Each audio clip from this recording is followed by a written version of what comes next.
This is the wall cap that I'm using, and it's actually a stock item at Lowe's. It's around $30, and it's designed to fit any standard microwave.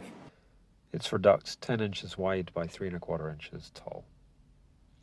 It also has this spring-loaded damper, and that opens when in use but closes when it's not, so it doesn't let wind back in. So let's take a look at it running. Should see the flap open. It's spring-loaded.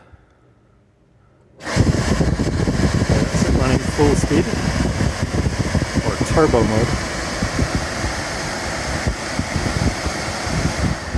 That's it on a high, medium, and low. Even in low, there's still decent airflow. That's it off. There's a small spring which keeps the flap closed when it's not in use.